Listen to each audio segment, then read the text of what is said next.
compassion from the Buddhist perspective is about selflessness. It's not about self. But before you can practice selflessness, you have to make friends with yourself.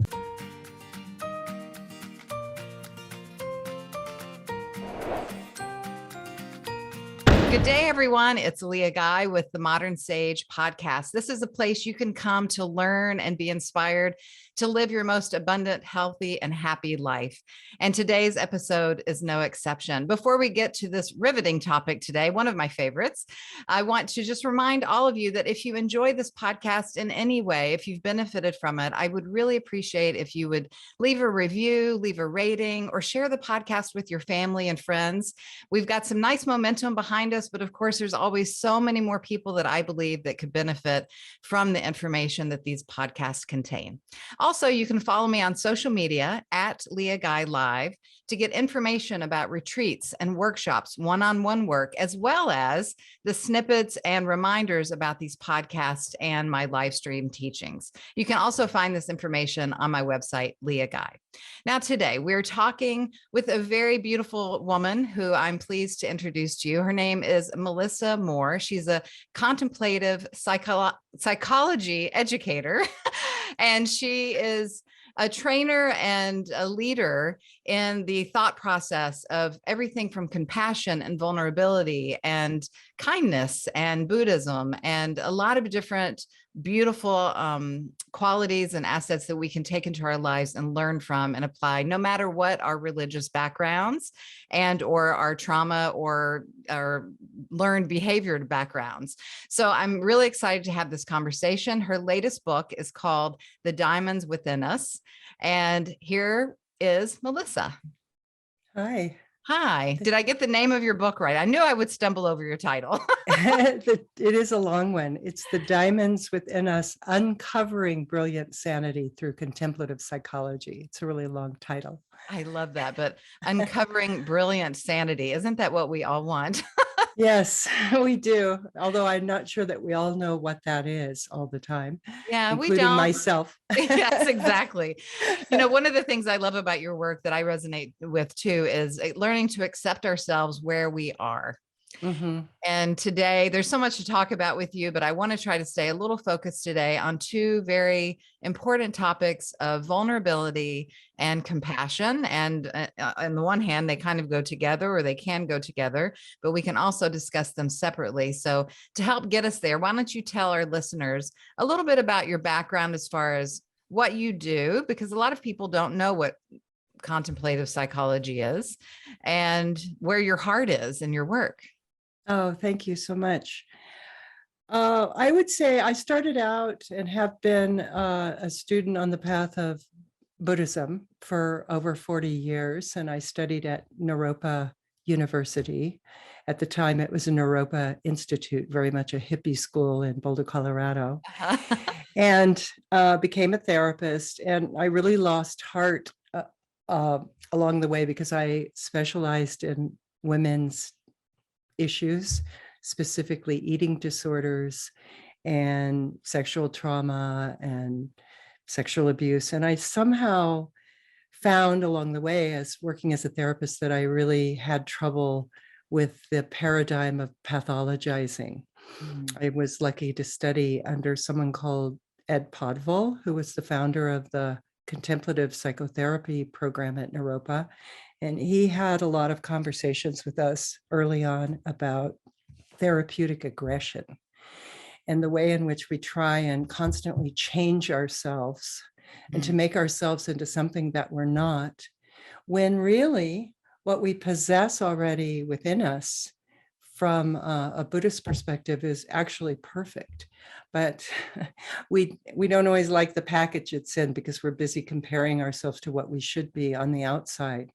So along the way, working with women in particular, I just really became suspicious of the diagnostic process and all that was going on in the psychotherapeutic world, particularly in the 70s, 80s, and 90s. And I had the opportunity to start teaching contemplative psychology, and I really wanted to uncouple it even from being a therapist, because I feel like we live in this time, especially now, where we can be in touch with people so instantly, Yes. and yet we're starving to death for genuine heart exchange, Mm, particularly with the people that we love the most. yes. And so I wanted to create containers or learning environments where people could really bring the Buddhist teachings into their own personal process. And that I started Karuna training 28 years ago. And it's evolved significantly along the way, including through the pandemic, learning how to bring it online, a lot of it. And it basically takes the ancient recipe of developing a compassionate heart into Western psychological process. Mm, A lot of times, Buddhism is taught in the context of a lot of religious and spiritual work, and there's a lot of surrendering to a teacher and all of that. We took all of that out of there and just took the recipe and brought people into process. I always tell people the first night of Karuna training, look around the room. Every relationship you've ever had in your life is present in the room because you're in the room. And you've already made up your mind who you like and who you don't like in the room. And that's an issue because it's your mental conditioning that's in the way of finding out not only who they are, but who you are in relationship to who they are. right. And so we use the 2 years together to really move through relational dialogues to uncover our mental biases and the ways in which we've been conditioned in our life to drop into the heart and relate to each one another as we are. There's a lot of tears in Karuna training, and I always say to people, we find our strength in our vulnerability. That's where our true resonance is. And somewhere along the line, we got a message it wasn't okay to be vulnerable. I know. Well, before we go on, I just want to pause here for a second and address the issue of Buddhism at large for our listeners. Many people have a very surface or superficial understanding of Buddhism, and some people that practice other religions do not feel allowed or as if they're not being true to themselves or their family or their culture to introduce aspects of Buddhism. But what I love that I heard you say is that in your work that you separate the religious part of it and that there's many, many tenets and qualities of Buddhism that we can apply just to be good people. And it doesn't have to be a deity or a religious following or an idolization of any sort, but real applicable practices. So I applaud you for that. And I thank you for that. And I just want our listeners to feel open to this conversation, even if they've never understood or practiced Buddhism before. Well, that's very well said, the way you said it, Leah. This notion of Buddhism, what Buddhism brings to the West is the synchronization of our body, our emotions, which we call our speech, and our mind, all in the present moment. That synchronization is something that everyone needs to practice. It's one of the things, this whole notion of multitasking, right? Where you're driving and your mind is thinking about what you have to do next, and you're listening to the radio at the same time, right? We're very desynchronized in our lives with our busy schedules. And so Buddhism is more of I see it as a philosophy of sorts that allows people to step into that which we already possess, which is our wisdom and our potency of heart. Yes, that's so beautiful. I remember, I've told this story before, but when probably 22, 25 years ago, when I was working in a health food store and getting a lot of training and education, that's about the time when I started practicing yoga, and I would share my yoga in my newsletter with people and just the effects that it was having on me in all ways, physically, mentally, emotionally, with my breath, with my meditation, everything. And at that time, of course, in the history of the world, 25 years ago is not that long ago. But in the history of our evolution, as we know it right now, it is, and the age of consciousness, it is quite a long time ago. Maybe it's 28 years ago. I had friends and family members who didn't necessarily verbally attack or accost me, but they certainly let it be known that they were not pleased to see that I was practicing yoga, having come from a primarily Christian background. Interesting. And I'll just say ignorance, and I'm not calling anyone ignorant or stupid, but the lack of education around some very basic, but also more in-depth spiritual practices that I think we can all benefit from having more inclusivity is so needed still, even though we're in this age of consciousness and people are talking about the new 5D reality and, all this kind of thing. We still need this basic, kind, compassionate education amongst people so that we can see one another and we can access these parts of ourselves, as you say. Well, I think, you brought up yoga. That's such a profound embodiment practice or synchronization with your body in the present moment. And I have to say that during the pandemic, I liberated a whole part of my relationship to yoga. I've been practicing yoga for a very long time, but it was always going to classes or finding the right teacher or going on their schedule. And now I am a complete devotee of yoga with Cassandra or yoga with Adrienne online. Me too. Where I can go online at any moment that I want and do a yoga class daily. Yes. Even for 10, 20 minutes. And it's completely transformed my relationship to yoga. I got out of this commercial, whatever it was, box I was in. Yes. And I'm very grateful for that. It's like, yeah, I'm grateful actually for the pandemic for a lot of reasons, but that's one of the major ones. Me too. I don't think I'll ever go. I'll never go to I'm not sure I'll go to a yoga class again because I tried in the interim. I thought, oh, well, I should go back to the studio. And halfway through the class, I was like, you know what? I'm done. I want to go. Yeah. And it wasn't that the class was bad. It was just that I was on my own rhythm, listening to my own body. Yes. And that's so much should, maybe, we remove that should. Yeah. And yoga is so much about listening to your body and knowing when you're done. Yes.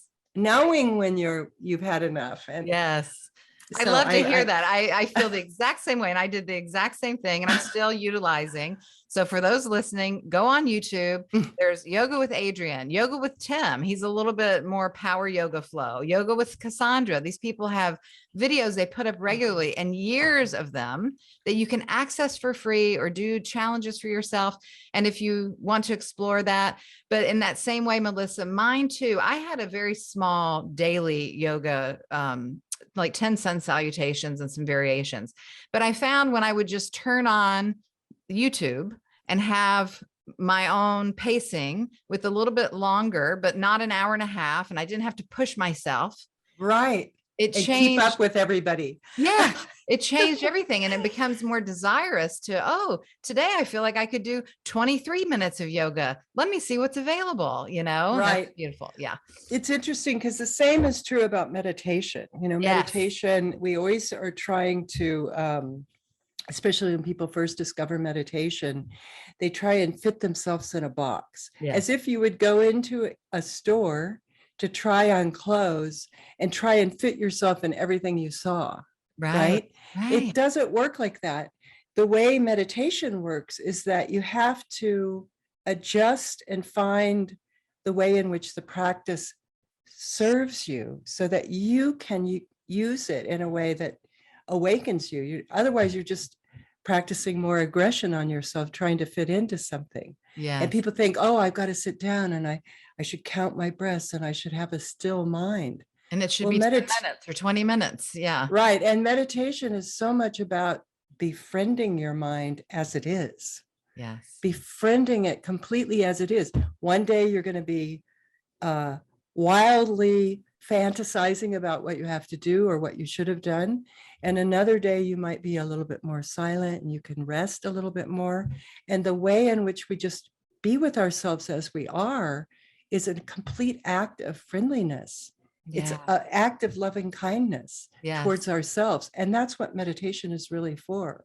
You also can exercise that muscle that brings you back to the present moment. And that happens especially if you do long periods of meditation. And usually we do need a stronger container or a stronger environment that will hold us through that. But meditation is a very personal journey. And we're constantly trying to put ourselves in a box. Yeah. And we're constantly being very, very hard on ourselves. So that brings us to the conversation, one of the conversations I'd like to have with you about the compassionate heart, not just for other people, but for ourselves, and how we can move through that very challenging part of us that continues to self-sabotage, beat ourselves up, criticize ourselves, create difficulty for ourselves, and primarily doesn't accept ourselves. Yeah. So talk to us about the compassion. I know it's a huge topic, but well, it's interesting you use the word because it's very popular these days to use the word self-compassion. I know, and there's a reason that's so popular is because there is so much pervasive self-hatred just because of the self-improvement projects going on all the time that we're trying to be something other than we are. But basically, I'm pretty, this is one place where I am religious to language, because compassion from the Buddhist perspective is about selflessness. It's not about self. But before you can practice selflessness, you have to make friends with yourself. And there's a word in Sanskrit called Maitri, of which Maitri, we have no translation for in our culture, but what it means is loving kindness towards yourself, which is what this word self-compassion has become so voluminous in our culture, because people are desperate to befriend themselves as they are. And true Maitri, true loving kindness to oneself, means we accept ourselves with all of our warts, with all of our horns, with all of our habitual tendencies, exactly as we are, not because we feel good today and we had a good day of recovery or whatever. It's about when we're in the worst shape, and we have those days, right? When we're in the worst shape, and we can still be kind to ourselves. That's the real development of Maitri. And it's a huge path. And without that, one can never be selfless enough to be present fully for others in the frame of compassion, as it was originally taught by the Buddha, which is this capacity to be so available and present to another's pain that our heart is completely and fully open, because we're not there. We're not concerned with ourselves. So that's what true compassion is. You know, when you see someone